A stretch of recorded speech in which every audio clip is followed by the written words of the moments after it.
Oremos. Senhor, nós queremos te agradecer, porque até este momento o Senhor tem falado ao nosso coração. O Senhor tem derramado da tua graça, da tua misericórdia, através do momento de adoração com os hinos, as leituras bíblicas. A tua palavra é viva e eficaz, mas nós queremos agora, Pai, também sermos impactados pela pregação da tua palavra. E pedimos que o Senhor fale com a gente, Senhor. Nós precisamos, nessa manhã, ouvir a tua voz.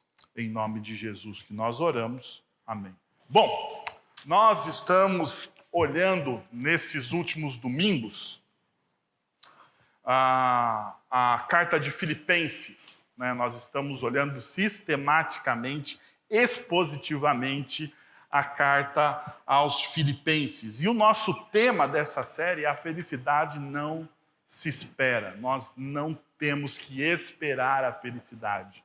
Porque esperar por algo não é algo que a nossa cultura está acostumada a fazer, até porque também a espiritualidade bíblica diz que nós devemos ter esperança, mas a esperança com ação. A esperança sem ação não faz sentido nenhum dentro das Sagradas Escrituras. Então, a nossa grande tese, a nossa grande ideia para essa série é o seguinte: a felicidade é o desenvolvimento da maturidade cristã. A felicidade, ela é o desenvolvimento da maturidade cristã.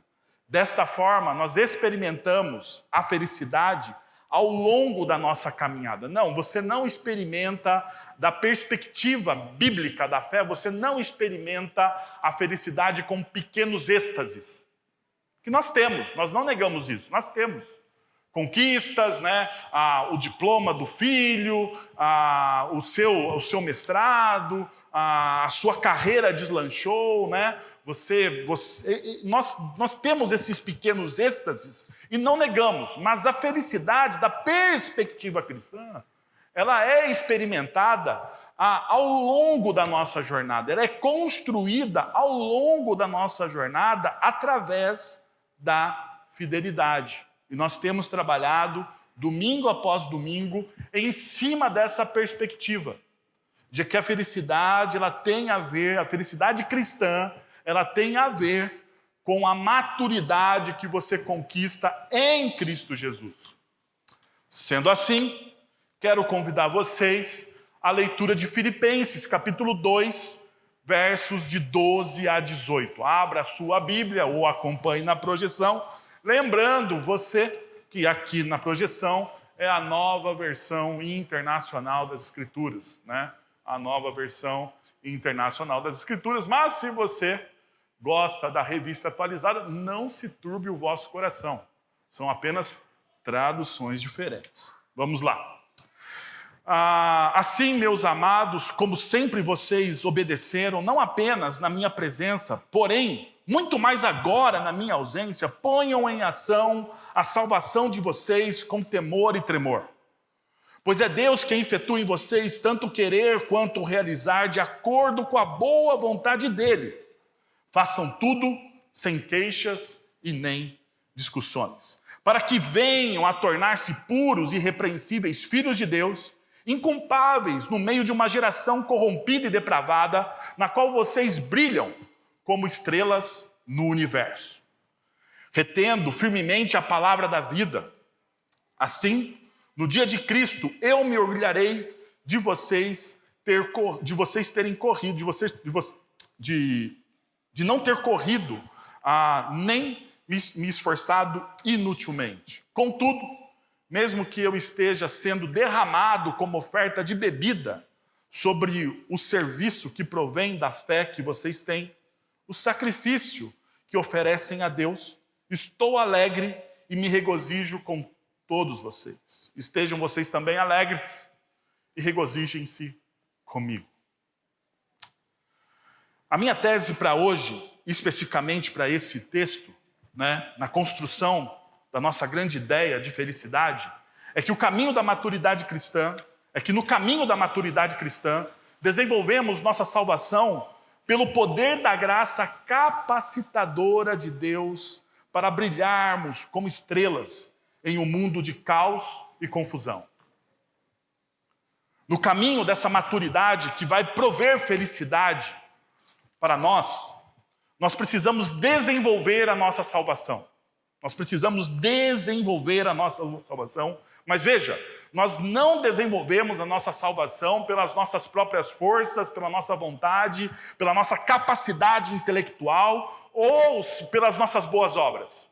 Nós desenvolvemos a nossa salvação pelo poder da graça capacitadora de Deus, através da pessoa de Cristo Jesus. Então, quando nós desenvolvemos a nossa salvação através dessa graça capacitadora de Deus, nós então brilhamos como estrela neste mundo ao qual nós estamos inseridos de caos e confusão. Caos e confusão. Caos e confusão porque o nosso mundo subverte a verdade pela mentira. E nós vemos isso escancaradamente em toda parte da nossa cultura. Está escancarado.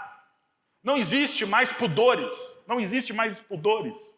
Não existe mais uma cortina de fumaça. A verdade está sendo subvertida pela mentira. O importante, perceba como isso muitas vezes ele é sorrateiro, porque o importante é a narrativa. O importante é a sua visão sobre você. E não importa se a sua visão sobre você é equivocada, porque a sua visão sobre a sua história, sobre a sua narrativa, ela está acima de qualquer coisa. Acima de qualquer coisa. Então, o importante é como você se vê. É como você sente. É como você percebe a realidade. Agora, deixa eu falar para você uma coisa que é muito perigosa nisso. Parece algo bom, né? E gostoso, porque, poxa, quem não quer ser ouvido e ser, né, ter tamanha importância assim? Quem não quer? Quem não quer? Mas veja só, quando nós vivemos em comunidade, pensa o seguinte, se cada pessoa, ou se cada padrão da nossa comunidade fosse construído sobre cada perspectiva aqui, sobre cada perspectiva de você, da sua perspectiva, daquilo que você pensa e daquilo que você acha. Quantas perspectivas nós teremos aqui? Quantas perspectivas nós teremos aqui?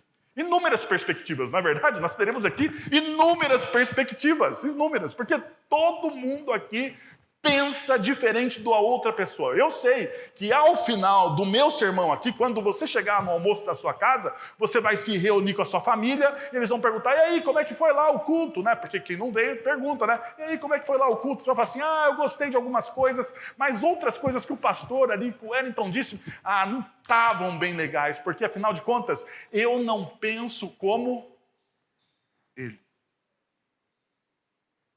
Veja só.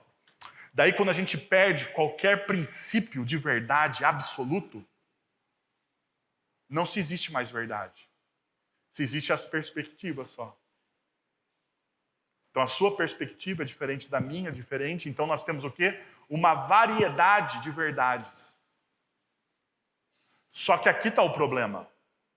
Caos. Caos.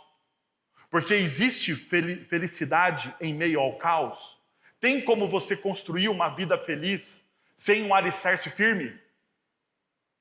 Existe essa possibilidade? Então, o nosso mundo está inserido no caos.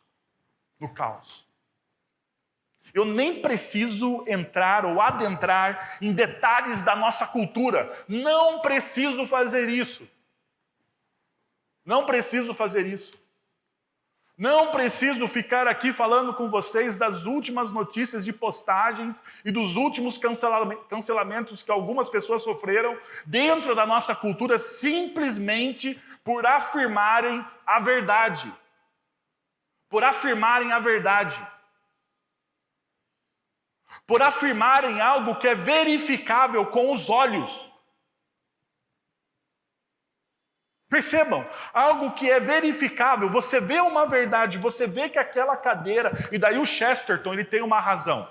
Porque eu ia falar da cadeira verde, daí eu lembrei de uma frase do Chesterton. O Chesterton, no livro Ortodoxia, ele vai dizer o seguinte: chegará um dia que os homens de bem precisarão provar para a sociedade que a grama é verde. Chegará esse dia. Chegará o dia que a gente teria que brigar com as pessoas para olhar para a cadeira e dizer: não, aquela cadeira, ela é verde. E você vai precisar provar, porque a verificação da verdade dos fatos não basta mais. Porque você pode olhar e falar: não, a cadeira é verde com nuances rosas. Mas você vai falar assim: mas como você está vendo isso? Não interessa, é a minha visão. Perceberam? É assim que o mundo está. Um mundo de caos.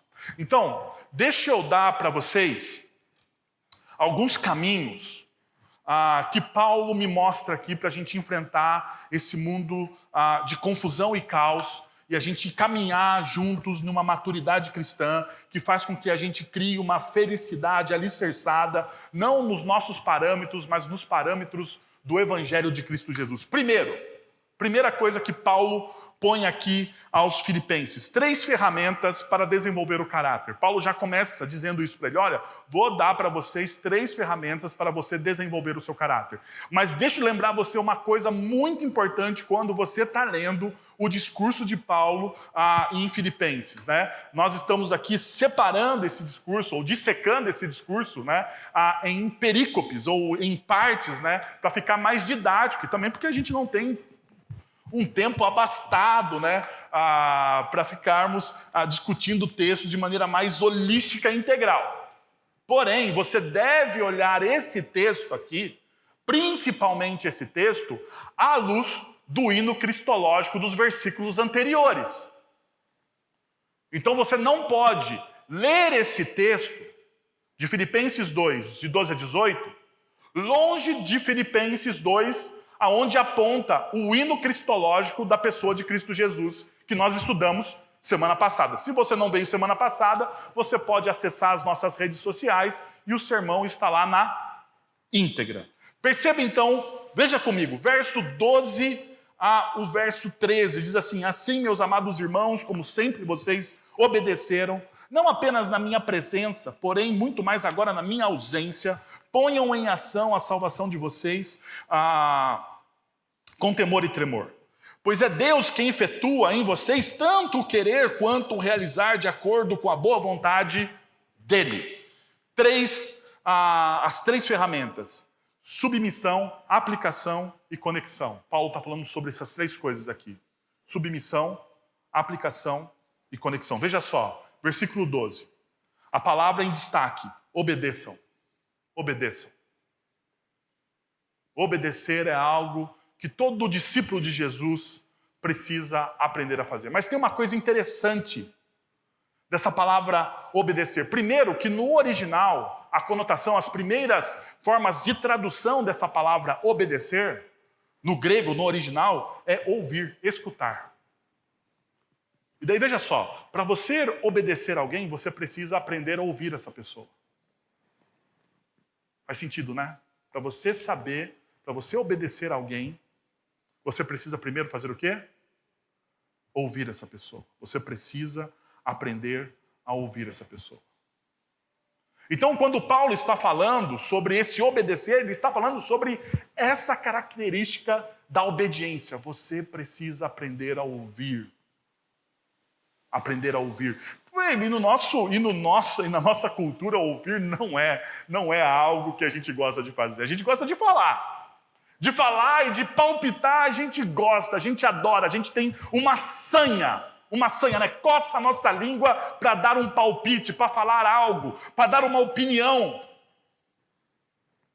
Essa é uma verdade dentro da nossa cultura. Nós adoramos falar. E na nossa cultura, talvez seja pelo nosso sangue latino, né? Pelo nosso sangue latino. Mas na nossa cultura, existe uma grande dificuldade em você ouvir. Ouvir. E muitas vezes, para você ouvir a Deus dentro da espiritualidade cristã, você precisa ficar em silêncio. Você sabia que para você ouvir alguém, você precisa ficar em silêncio? Eu não sei vocês, mas eu faço parte de uma família predominantemente de italianos. Predominantemente de italianos. Eu não sei, né, se você tem essa mesma experiência ou talvez seja um defeito apenas da minha família. Então, se for um defeito apenas da minha família, você releve esse pecado familiar. Mas na minha família, né, de origem, não agora, porque eu tento me segurar, mas na minha família de origem, conversa significa gritaria. O italiano é assim, né? Parece que tá bravo com você, mas não, tá todo numa boa. Não fique, não. Se você entrar numa casa de italianos, principalmente na casa de italianos da minha família, você não vai ficar... Não pense que eles estão bravos, brigando, se degladiando. Não, eles estão apenas conversando amigavelmente. Amigavelmente. Mas o grande problema de tudo isso é que um fala em cima do outro. E talvez por um problema cultural nós não estamos, então, prontos a ouvir. Ou como o próprio apóstolo Tiago vai dizer na sua epístola, olha, vocês precisam ser prontos a ouvir, prontos a ouvir. Vocês precisam ter uma prontidão, e a prontidão de vocês é para ouvir. E vocês precisam, então, ao serem prontos a ouvir alguém, vocês precisam serem tardios para falar. Você precisa primeiro ouvir para depois falar. Mas a gente não faz isso. A gente não faz isso com Deus. A gente não faz isso nos nossos relacionamentos. Não faz isso. Eu conto para vocês várias histórias aqui dos meus filhos. Eu tenho um filho de 8 anos que parece um adolescente de 12. Eu estou meio preocupado com isso, né? Mas, uma das coisas que o Arthur sempre fala, né? Ele fala assim, e eu até entendo, né? Uma vez nós estávamos numa discussão e o Arthur falou assim, papai, você não me ouve. Papai, você não me ouve. E eu falei para ele, mas eu não quero te ouvir, eu quero que você me obedeça. Mas realmente, ele estava certo ali. A gente não quer ouvir as pessoas. Porque ouvir alguém significa que você se importa. Sabia disso? Um dos primeiros atos de amor que você tem com alguém é você ouvir a pessoa. Basta você lembrar do início do seu namoro, né? Do início do seu namoro. Quando eu comecei a namorar com a Catherine, ela ficava falando e eu ficava só o quê? Ouvindo. Porque o primeiro ato de amor é ouvir. É aí que você constrói o relacionamento. Mas eu gostaria de perguntar então para você se você está ouvindo a Deus. Ouvindo a Deus, porque uma das coisas que eu entendo enquanto pastor e também como cristão, como discípulo de Jesus, é que para obedecer a Deus, eu preciso ouvi-lo. Ouvi-lo para saber o que Ele está pedindo para mim. Eu preciso aprender a ouvir a palavra de Deus. Eu preciso ler aquela palavra como se Deus estivesse falando comigo e não falar em cima da palavra. Sabe? Falar em cima da palavra. Eu lembro que uma vez eu estava numa conferência nos Estados Unidos e tinha um indiano falando. Um indiano, né? E eu não me lembro muito o nome do indiano, mas ele tem uma das maiores igrejas na Índia, né? A Índia, apesar de ter uma certa liberdade religiosa, também existe uma certa perseguição. E ele tem uma das maiores igrejas, e o evangelho na Índia prospera. O evangelho na Índia prospera. E uma das coisas que ele falou exatamente isso. Ele falou assim, olha, vocês do mundo ocidental, quando vocês vão ler as escrituras sagradas, vocês leem já pensando em interpretar, mas vocês não ouvem a escritura sagrada. Então, quando eu estou lendo as Escrituras, e eu percebo isso na minha própria devocional, quando eu estou lendo as Escrituras, eu já estou perguntando o que significa essa palavra. Ao invés de condicionar o meu coração a primeiro, a antes de perguntar qualquer significado, porque é importante isso. É importante a exegese, o estudo, isso que nós estamos fazendo aqui, isso aqui é muito importante. Mas antes de eu perguntar o significado, eu preciso preparar o meu coração para ouvir. Preciso. Agora tem uma outra coisa que essa palavra também me ensina, ou que esse texto me ensina, é que ao ouvir e ao entender, né, e isso está vinculado ao significado do original dessa palavra, é até interessante, porque ele diz assim, um dos exegetas diz o seguinte, que a palavra no original grego é de alguém que ao ouvir o toque na porta, vai e atende. E daí ele coloca entre parênteses, é a responsabilidade do proprietário. Daí eu entendi o que ele está dizendo aqui, sobre obedecer. Quando você aprende a ouvir a Deus, de fato e de verdade, e você assume aquela palavra como sua também, você se torna proprietário, entre aspas, da palavra de Deus. Você se torna responsável por aquilo que Deus está dizendo. Sabe qual que é o nosso problema? Enquanto igreja e comunidade, nós não nos tornamos responsáveis por aquilo que Deus diz para nós. Deus diz, perdoe. Mas você fala, eu tenho dificuldade em perdoar. Deus diz, vá e seja generoso. Você diz, eu tenho dificuldade com o caráter de ser generoso. Deus diz, vá e ande sobre as águas. E você diz, eu desconfio do caráter de Deus. Perceba, não é assim que a gente faz? Não é assim que a gente faz, porque a gente ouve aquela palavra e nós não tomamos aquela palavra como nossa. Como nossa. Você não se torna proprietário daquilo que Deus te deu. Você não experimenta aquilo como algo sua responsabilidade. Você se torna proprietário daquilo. Vou dar um exemplo clássico para vocês. Quando você é proprietário de algo, de algum bem material. Eu gosto de carros, apesar de não ter dinheiro para ter os carros que eu gosto. Mas eu gosto de ver as máquinas, eu gosto de olhar os vídeos lá no YouTube, sabe? Das máquinas, daí você vê o ronco da máquina. Eu gosto de carro. Gosto de velocidade também, né? Então, quando você tem um carro e você gosta de carro, como é que você trata o seu carro? Como se fosse uma pérola, né? Você encera, você lava, você limpa cada negocinho da roda, sabe? Cada friso da roda você passa um pano, porque aquilo lá é seu. Se você não gosta de carro, aplique a sua casa. Como você trata a sua casa? Você é proprietário daquilo, não é verdade? Como você trata? Você dá um tapa de vez em quando lá na sua casa, não dá? Pinta a parede, manda reformar um negócio que você não gostou, amplia.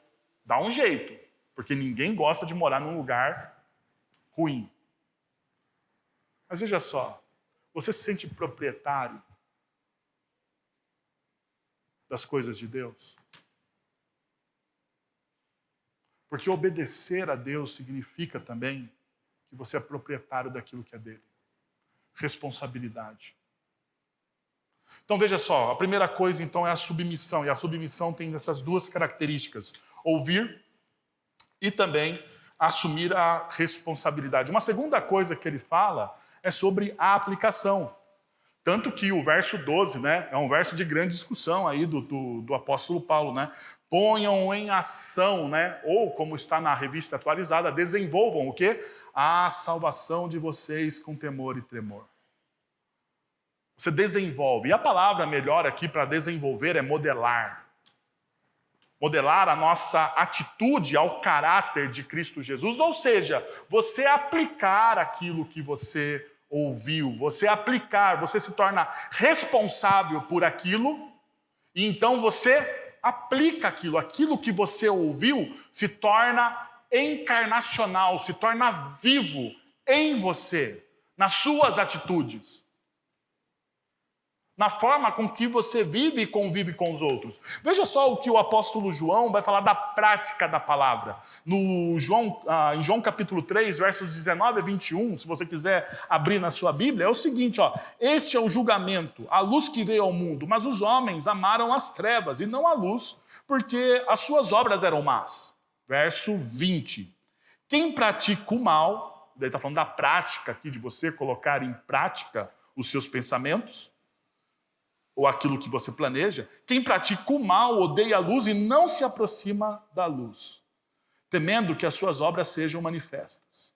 Mas quem pratica a verdade, e lembre-se, no Evangelho de João a verdade sempre tem duas conotações. A verdade como a lei de Deus expressa nas Sagradas Escrituras, e a verdade como a pessoa de Jesus. João sempre dá essas duas, dimensões para a verdade, para a palavra verdade. Então João está dizendo assim, olha, mas quem pratica a verdade vem para a luz, para que se veja claramente as suas obras, para que veja claramente que as suas obras são realizadas por intermédio de quem? Por intermédio de Deus. O fato é que a comunidade cristã, muitas vezes, não pratica e não modela o seu caráter à luz de Cristo Jesus. O que significa modelar ou desenvolver a sua salvação, então? Certamente existem centenas de implicações para modelar e desenvolver a salvação, transformando a sua vida naquilo que Cristo está operando em você daquilo que Deus está operando em você através da pessoa de Cristo. Mas desenvolver sua salvação significa também simplesmente, sem a gente complicar a coisa, significa seguir o exemplo de Cristo. Seguir o exemplo de Cristo. Fazer dele o seu grande modelo. Aquilo que ele mostrou, lembre, tende em vós a mesma atitude que houve em Cristo Jesus. Filipenses capítulo 2, versos de 6 a 8. Tende em vós a mesma atitude. Seja ele o seu modelo. O seu modelo. Qual é o nosso modelo encarnacional da verdade, da espiritualidade? É a pessoa de Cristo Jesus. E isso nós precisamos assumir na nossa espiritualidade. Então, diante disso, vem a última ferramenta, a aplicação. Ponham em ação a salvação de vocês com temor e tremor. Obviamente, isso implica que o cristão deve viver com temor diante de Deus. Tem a ver com viver de maneira humilde de Deus, em submissão à sua vontade. Com base no hino de Cristo anterior, isso faz todo sentido. Uma maneira de curar as ambições egoístas e a vaidade, como é que é? Você vive em temor diante do Senhor. Temor e tremor. É viver com a consciência da santa presença de Deus. Ter o temor e tremor é você ter a santa presença, ter a consciência da santa presença de Deus todos os dias em sua vida. Sabia que a gente perde essa consciência da santa presença de Deus em nós? Veja só. A palavra de Deus vai afirmar algo categórico para a gente. Na verdade, nas palavras do apóstolo Paulo, aplicando, logicamente, o evangelho de Cristo Jesus em suas cartas, Paulo vai dizer que nós somos o quê? Nós somos a habitação do quê? Do Espírito Santo de Deus. Sabe o que significa ser habitação do Espírito Santo de Deus? Exatamente isso. Você é a habitação do Santo Espírito de Deus. O Santo Espírito de Deus não aparta de você, não sai de você, não te deixa. Veja só, o Santo Espírito de Deus está em você em todo o tempo, em tudo aquilo que você está fazendo. Imagine só, eu gosto muito aqui dos meus presbíteros, né?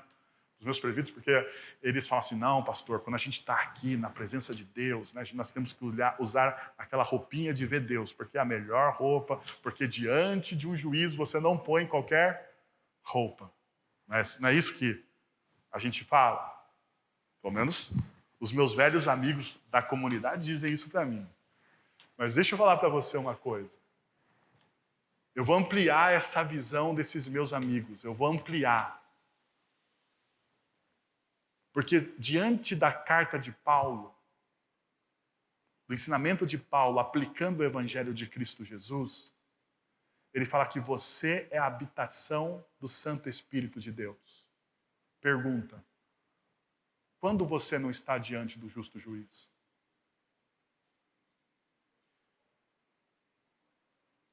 Quero que você responda para mim. Quando você não está diante de Deus? Se o Espírito Santo de Deus habita em você, quando que você não está diante de Deus?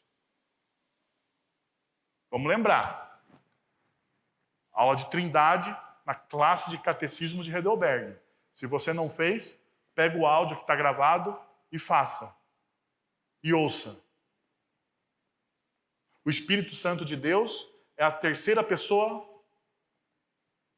da Trindade. Você crê nisso, não crê? Se você é um reformado, você crê nisso. Ele tem a mesma substância que o Pai e o Filho. Existe alguma diferença em adoração, em reverência, em amor, em função? Sim. Em função? Sim. Mas existe qualquer outra diferença? Então, vou perguntar de novo e quero que você me responda. Quando você não está na presença do justo juiz? Quando você não está na presença de Deus? Se o Espírito Santo de Deus habita em você? Quando? Em que momento da sua história você achou que Deus, você sai da igreja, você sai dessa porta para fora e você fala assim, Deus ficou lá no seu santo templo. Então deixa eu falar para você uma verdade do Evangelho. Uma verdade que deve ser carregada no seu coração. Você sai daqui e daí sim você precisa ter a ciência, a consciência de que o Espírito Santo de Deus acompanha você todos os dias da sua vida.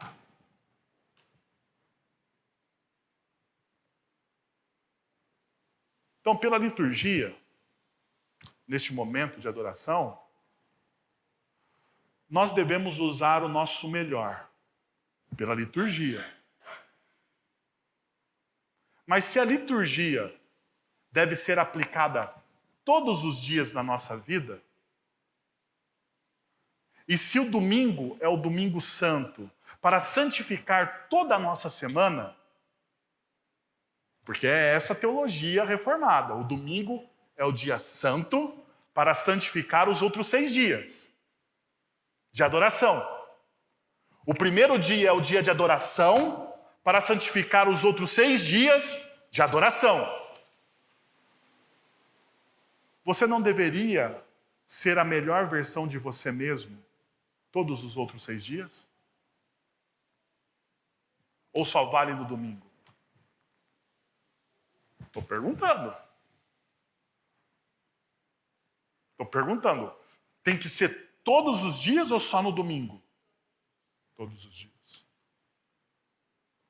Perceberam a aplicação? Tanto é verdade que o apóstolo Paulo, mais à frente, ele vai dizer assim, ó, não apaguem o espírito, 1 Tessalonicenses 5:19, ou em Efésios 4:30, não entristeçam o Espírito Santo de Deus, com o qual vocês foram selados para o dia da sua redenção. Então, a gente pode sim não ouvir a ação, ou não ver a ação de Deus, porque o Paulo está dizendo, você pode apagar, você pode abafar. Eu prefiro, né, uma tradução norte-americana que fala, você pode abafar a voz do Espírito, você pode botar o seu dedo, sabe quando criança birrenta bota o dedo no ouvido para não ouvir os seus pais? Quantas vezes nós não somos assim também? Nós botamos o dedo no ouvido para não ouvir o que o Espírito está dizendo a nós, e nós sabemos exatamente o que o Espírito está dizendo, mas nós colocamos os nossos dedos nos ouvidos para não ouvir, porque nós não queremos ouvir. Então nós abafamos a voz do Espírito, e com isso nós entristecemos o Espírito Santo, perceba, que está em nós. Porque mesmo você, veja só, mesmo você abafando, mesmo você entristecendo, pergunta, o Espírito Santo sai de você? Não. Ele fica lá, apesar de você. Olha que beleza, uma promessa de Deus, né? Ainda bem, louvado seja o Senhor, porque Ele é fiel à sua promessa, não é verdade? Louvado seja o Senhor pela sua promessa, porque apesar dessas nossas atitudes birrentas, infantis, Deus está lá.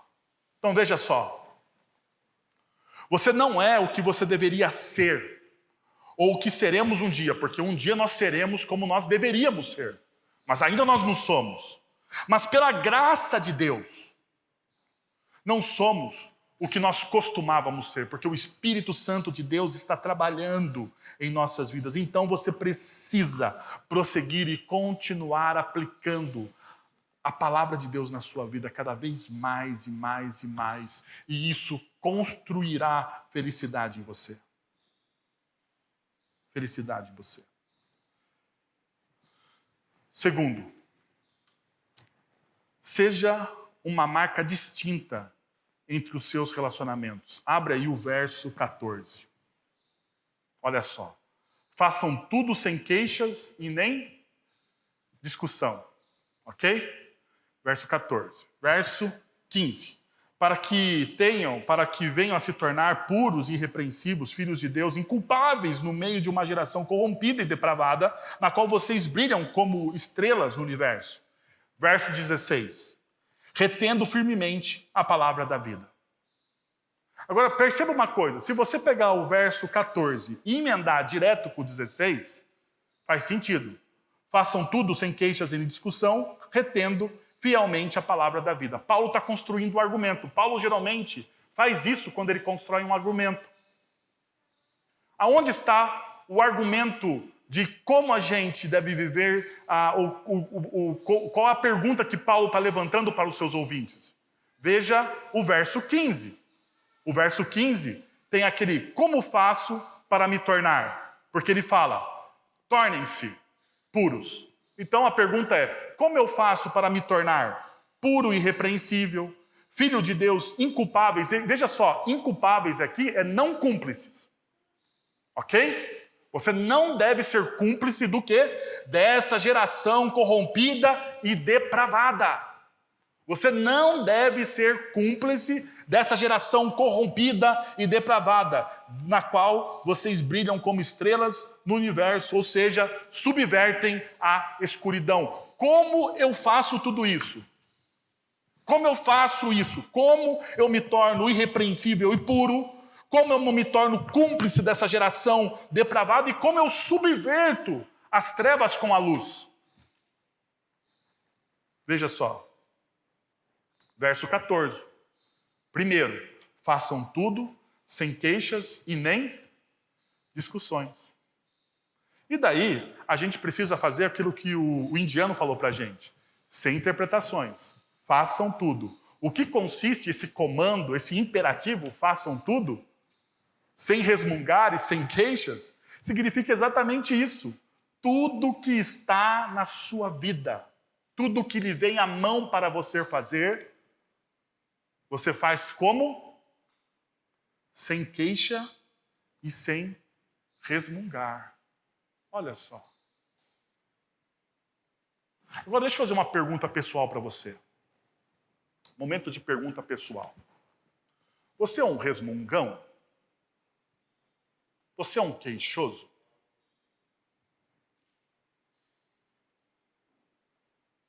O que você acha? Você é um resmungão? Sim ou não? Ninguém vai falar que é, né? Ninguém se acusa, né? Todo mundo não. Ninguém vai falar. Ninguém vai falar que é. Eu sou um resmungão. Eu sou um queixoso. Mas deixa eu falar para você. Perceba. A queixa e a discussão são pecados que iniciam no coração, mas que ganham forma em nossa comunicação, com a nossa língua. E daí nós precisamos lembrar de Tiago, capítulo 3. Semelhantemente, a língua é um pequeno órgão do corpo, mas que se vangloria da grandes coisas. Vejam, como um grande bosque é incendiado por uma simples fagulha, assim também é a língua. É um fogo, é um mundo de iniquidades. E daí é tão importante que no verso 2 do capítulo 3 de Tiago vai dizer o seguinte: todos tropeçamos em muitas maneiras. Todos, ou seja, nós erramos em diversas áreas, é o que Tiago está dizendo. Mas olha só, se alguém não tropeça no falar, tal homem é o quê? Perfeito. Perfeito. Se um cara consegue refrear a sua língua, não tropeça no seu falar, esse homem é o quê? Perfeito. Sendo também capaz de dominar todo o seu corpo.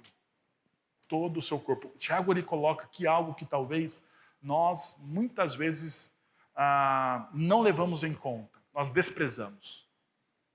Nós desprezamos. Tiago está dizendo assim, olha, você precisa tratar pecados, que nós já chamamos de pecados brandos, como pecados verdadeiros.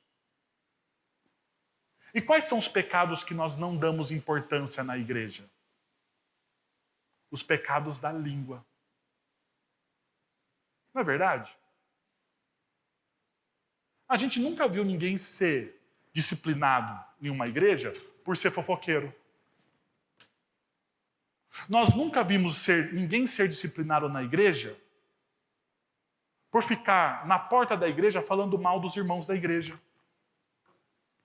Ou você já viu alguém fazer isso? Por reclamar. Por difamar. Por difamar. Com ar de piedade. Nós difamamos com ar de piedade. Sabe como você difama alguém com ar de piedade? Você chega lá, eu chego pro Aro e falo, o Aro, tem um segredo para contar do irmão lá. Mas aqui, é para a gente abençoar o irmão. É para a gente orar junto por eles. Daí você conta o segredo, mas vocês nem oram depois. Mas o discurso é o quê? Piedoso. E daí Tiago está dizendo o seguinte, olha, você precisa tratar o pecado como pecado. E existe um pecado dentro da igreja que não é tratado, que não é denunciado, que não é visto como pecado. E daí a gente fica falando, não, Deus tem que falar comigo, Deus tem que me abençoar, Deus tem que, nós precisamos de avivamento. Mas viu, como que você vai falar sobre avivamento se você não fala sobre pecados? Ainda mais de pecados da língua. Que talvez seja o mais grave dentro de uma comunidade cristã. Então, Paulo está falando aqui aos filipenses, primeiro, vocês vão e façam tudo aquilo que vocês precisam fazer, vocês façam. De que forma vocês fazem isso? Sem queixas. Porque perceba uma coisa, a queixa e a reclamação é uma anti-ação. Quem vive reclamando nunca se torna agente de mudança. Já perceberam isso? Já perceberam que a pessoa que dá pitaco em tudo, dá palpite em tudo, da cortina ao piso, ao taco. Ele nunca faz nada. Ele só reclama, ele só se queixa. Ele só diz, eu tenho uma visão para isso, mas ele nunca faz nada. Ele nunca faz, ele só reclama. E isso acontece não somente dentro da vida eclesiástica. Pode perceber, a queixa e a reclamação é uma anti-ação. Sabe por que é uma anti-ação, a queixa e a reclamação? Porque quando nós nos queixamos e reclamamos, nos dá uma ilusão de que nós fizemos algo. Eu reclamei sobre isso. Eu falei com o presbítero sobre aquilo, mas não fez nada. Se você está vendo algo que precisa ser corrigido, se você é um crente em Jesus, se o Espírito Santo falou ao seu coração sobre algo que precisa ser corrigido, deixa eu te falar uma coisa. Você é a primeira pessoa que deve fazer algo sobre isso. Você deve fazer algo sobre isso, porque a queixa e a reclamação é uma anti-ação. E Paulo está dizendo assim, vocês estão parados, vocês não fazem, vocês não evoluem, vocês não melhoram a relação de vocês, porque vocês só estão reclamando. Vocês só estão reclamando.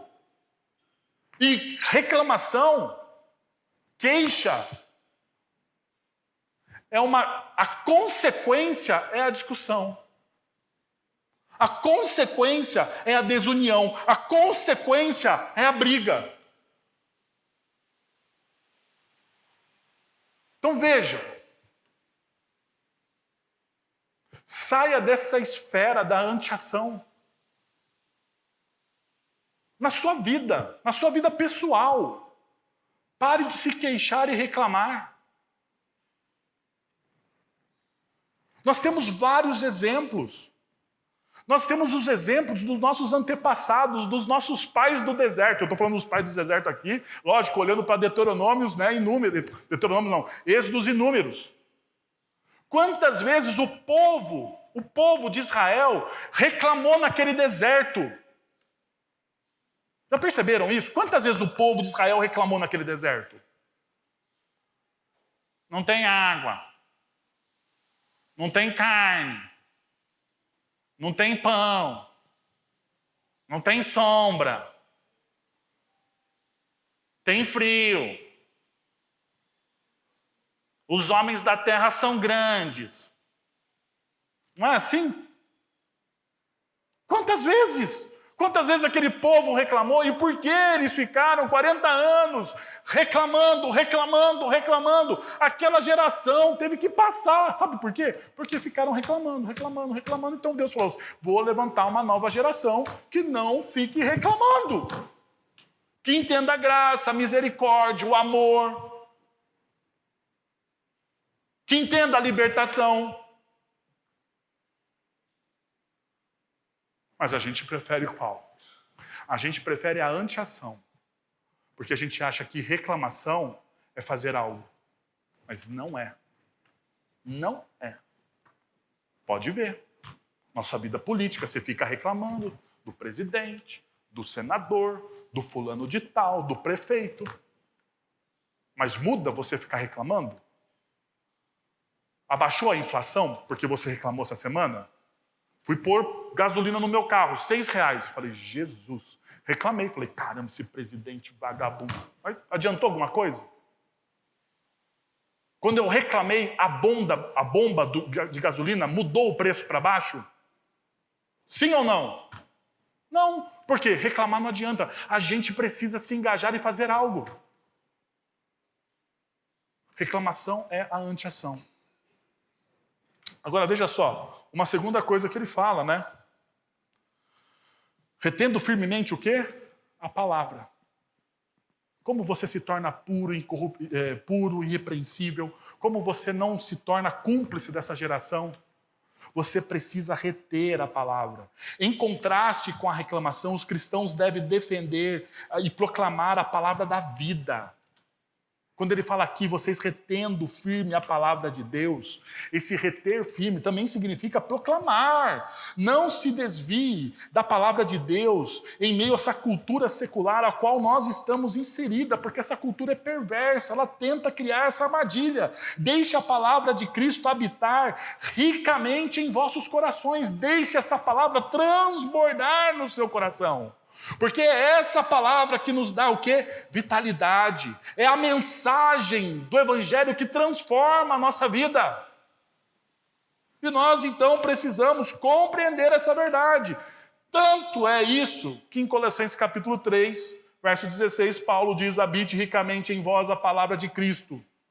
Ensinem e aconselhem-se uns aos outros com toda a sabedoria. Cantem salmos, hinos e cânticos espirituais com gratidão a Deus em seu coração. Perceba, Paulo está dizendo, vocês precisam transbordar, a palavra precisa habitar ricamente, transbordar no seu coração. É assim que tem que ser. Por último, busque o que é significativo e não o que é conveniente. Abra aí o verso 17 a 18.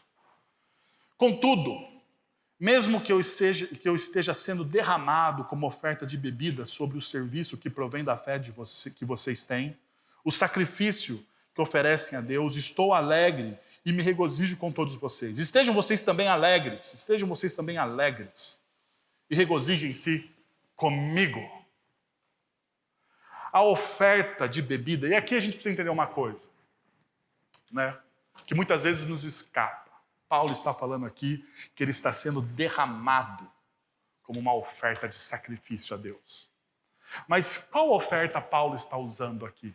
Porque se você pega o livro de Números e Deuteronômio, você vai ver que existem especificações para cada oferta diante do altar. Não existem? E daí Paulo está dando aqui uma oferta específica. A oferta de bebida ou libação, o derramar, é o último movimento da adoração da antiga aliança na purificação de pecados. O cordeiro já havia sido sacrificado, o sangue já estava derramado e diante disso, o que resta é mudar as cores fúnebres. Porque os pecados já estavam perdoados. Então existe uma mudança de cores dentro da liturgia do Antigo Testamento. E essas mudanças de cores têm a ver com os aromas, porque a oferta de libação é o derramar do vinho, é o limpar do altar do sangue com o quê? Com vinho. E daí você tirava aquele cheiro forte do sangue com vinho. E o vinho representa o quê? A alegria. A alegria. Perceba, Paulo está dizendo assim, olha, está chegando o meu momento, está chegando a minha hora. Mas veja, ele está falando com cores fúnebres sobre o seu sofrimento? Ele está falando que o sofrimento dele é insuportável. Ele está olhando para o... Veja, coisas importantes, veja só. Paulo não está negando o sofrimento dele. Paulo não está negando, ele está falando assim, eu estou sendo derramado, eu estou passando por esse sacrifício, eu estou sendo derramado. Eu estou sendo derramado. Isso está acontecendo, e eu não posso negar, porque isso é verdade. Mas como que eu enfrento esse sofrimento? Como eu enfrento essa luta? Com as cores fúnebres? Não, eu enfrento essa luta, esse sofrimento, isso que está me acontecendo, com a viva memória daquilo que Jesus já fez por mim no altar dele. Jesus foi o cordeiro que antecipa a oferta de libação. Jesus, ele morreu naquele altar por mim, e então todos os meus pecados, o meu destino já está selado, a minha alegria já está garantida, e eu então não posso e não preciso ver os meus sofrimentos como derrotas. Mas eu posso olhar para os meus sofrimentos, até mesmo de maneira estranha para a nossa cultura, com gratidão a Deus, com alegria. De maneira estranha, porque na nossa cultura, olhar para o sofrimento é depressivo. Paulo poderia estar aqui com uma depressão tremenda, porque afinal de contas, ele é dos apóstolos que mais trabalhou. Mas ele não faz isso. Por isso que Pedro, na sua primeira carta, no capítulo 4, no verso 13, ele disse: mas alegre-se à medida que participam dos sofrimentos de Cristo, para que também, quando a sua glória for revelada, vocês também exultem com o quê? Com grande alegria. Perceba o que Pedro está dizendo, da mesma forma que Paulo.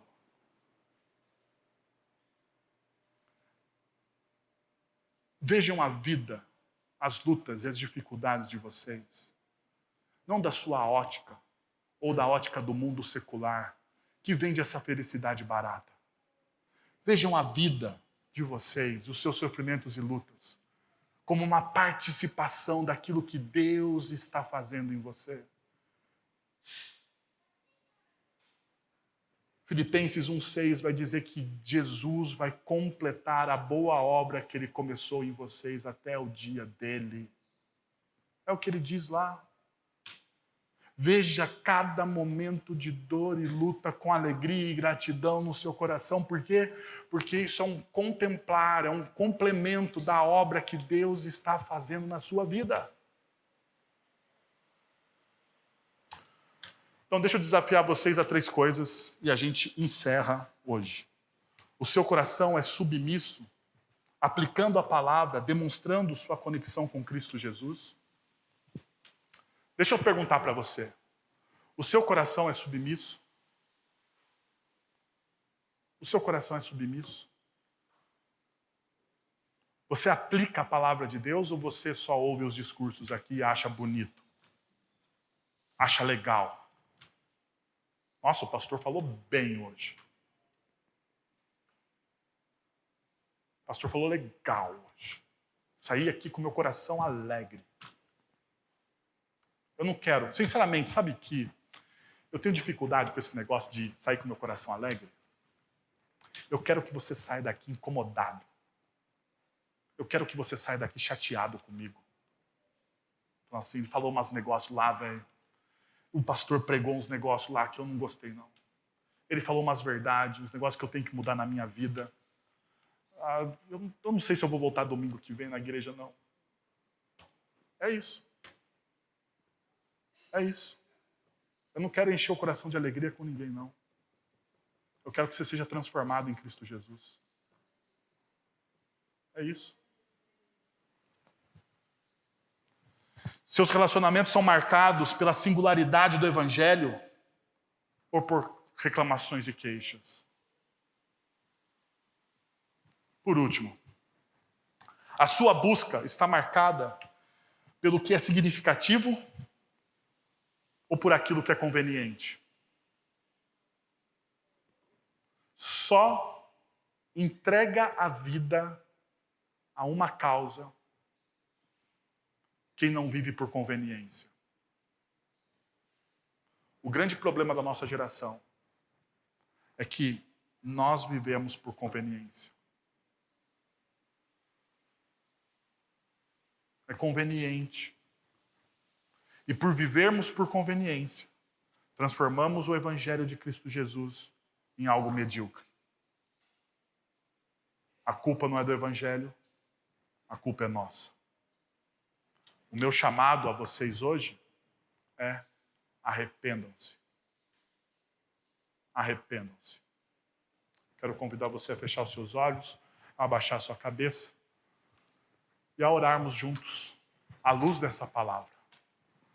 Senhor, eu quero colocar a minha vida na Tua presença, Pai, sabendo que todos nós aqui, Pai, somos da mesma matéria-prima. Todos nós carregamos a imagem de Deus e as marcas do pecado. É verdade que as marcas do pecado em cada um de nós aqui representados, elas se manifestam de maneiras diferentes. Cada um tem as suas lutas, as suas dores, mas todos têm. Todos têm as suas lutas e dores. Eu queria te pedir, Pai, que em nome de Jesus, o Senhor traga ao nosso coração arrependimento. O Senhor traga a essa igreja arrependimento pelos pecados, ó Deus. Pelos pecados que se tornaram convenientes. Pelos pecados que nós não denunciamos. Pelos pecados, ó Deus, que nós não revelamos. Pelos pecados que nós não trabalhamos. Que nós não negamos. Traz arrependimento em nome de Jesus. Vamos ficar em pé, meus irmãos? Espero que você tenha sido abençoado nessa manhã. Espero que Deus tenha falado ao seu coração. Espero que você saia daqui incomodado e até mesmo chateado comigo. Ok?